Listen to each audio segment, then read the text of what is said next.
Ako si Milan, malakas mag-trip kaya tara, mag-trip tayo. Let's go! Another night, another duty na naman tayo. Pagtingin natin sa Alpha Tanker, eto nga nawawala ng padlock yung battery natin. Kaya eto, hinahanap na agad ng mga tropang beep-beep natin yan, syempre. At eto nga, wala na, di na talaga mahanap yung padlock. Kaya eto, napag-desisyon mga tropang beep-beep na bumili na lang ng bagong padlock. Dahil di natin pwede iwan na walang padlock tong battery na to. Dahil pwede manakaw yan anytime soon. Lalo kapag namataan agad to ng mga kawata, mabilis lang sa kanila din to. At mabilis lang din nila masasalya, lalo kapag battery pa ng mga truck. Ito pa naman madalas na ninanakaw sa lugar namin, mga battery ng mga sasakyan. Kaya pag ganitong pagkakataon, alam natin na pwede mawala, wag natin sila hayaan na pagkaroon ng pagkakataon na pwede makuha yung mga battery ng mga sasakyan natin. Pagkabalik pa lang namin sa head ko, ito agad na rin kinabit ni Renz yung bagong padlock sa kadena ng battery namin para kahit paano hindi naman nakaw to. After naman natin makasikaso yung Alpha Tanker, ito naman ginagawa ng mga ibang tropa natin. Yung iba naghugas na rito, yung iba naglilinis na kasi Milan, tamang flex sa kanyang certificate. Habang naglilinis si Renz dito, ito kinukulit natin siya rito, medyo naiiya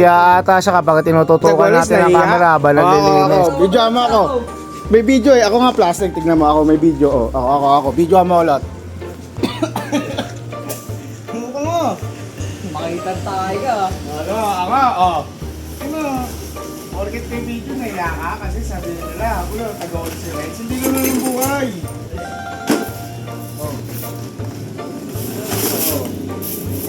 At tinaniya.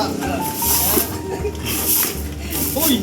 Dalawa ba dyan? Di ka nahiya. Di ka dito. Ito, pinakitaan pa natin si Renz dito na di dapat tayo naiya kapag naglilinis tayo dahil di mababawasan ng pagkalalaki ang paglilinis natin sa head. Ito, tamang pasikat pa tayo dito kay Renz kasi pinapakitaan natin siya. Tapos stainless pa yung gamit natin baso. Medyo paso-paso tayo habang naglalagay ng mainit na tubig sa May sinaing. frozen sa loob.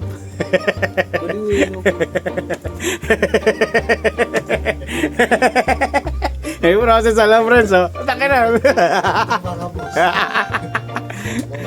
Eto, ba't may ano dito, frozen dahil dito.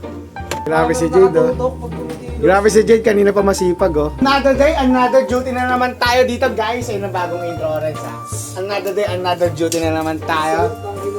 A day in life na isang fire volunteer na tayo, Renz. Go. Let's go. Amam na, guys, amam.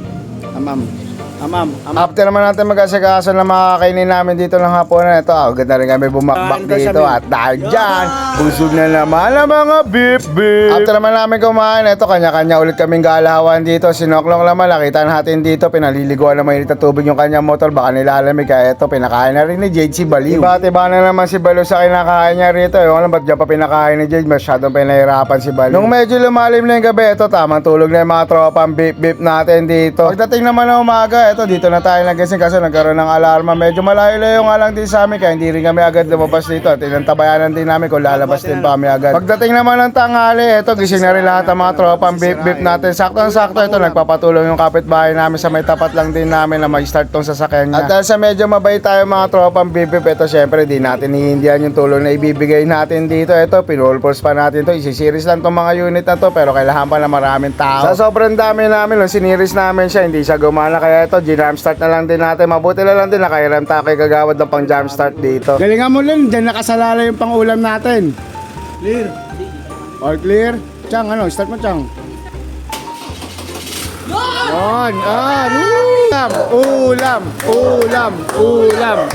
Iba rin talaga yung nakagawa ka ng kabutihan, may blessing talaga na dumadating. Eto, nagkaroon pa tayo ng pangtanghalian natin dito dahil sa medyo masipag at mabait tayo. Eto, nagkaroon tayo ng biyayang malupit. Tamang kain na naman tayo sa head ko. Ito na naman madalas sa makikita nyo sa amin dito. At dahil dyan, busog na naman ang mga beep. Kami lahat masaya. Itong kaibigan namin dito medyo malungkot. Tinadama yung sakit ng ulo niya kaya kailangan daw niyang umiti para dito masakit. After naman namin kumain, ito, bumiyahe naman kami ni YG nito papuntang Divisoria para bumili ng kandila. Nung mga oras ito medyo nagbabadya na rin talaga yung ulan dito kaya umalis na rin kami agad ni YG para hindi rin kami abutan ng ulan. Pagdating namin ng Divisoria, ito wala naman yung sarayang na oras para makauwi rin kami agad. Pagkabalik naman namin sa head ko, ito na yung abutan namin dito. Tamang pahinga yung mga tropang beep dito kaya ito tinugtugan namin sila rito para mas makatulog sila ng maayos para magising din sila agad. Ito kasi yung pinakamasarap gawin dito habang nagpapahinga sila, istorbohin natin yung tulog nila. So paano, hanggang dito na lang tong video na to. Lagi kong papaalala sa inyo na 10-0, keep safe